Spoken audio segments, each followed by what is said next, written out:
এমন অনেক মানুষ আছে যে তার পরিবারের কাছ থেকে সবচেয়ে বেশি অবহেলাটা পেয়েছে। আবার এমনও অনেক সন্তান আছে যে তার বাবা মায়ের কাছ থেকে ওই পরিমাণ ভালোবাসা, যত্ন, মায়া, মমতা, সাপোর্ট এর কোনোটাই পায়নি।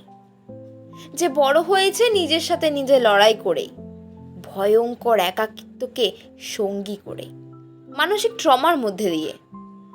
অবহেলা, অনাদরে কেটে গেছে যার শৈশব।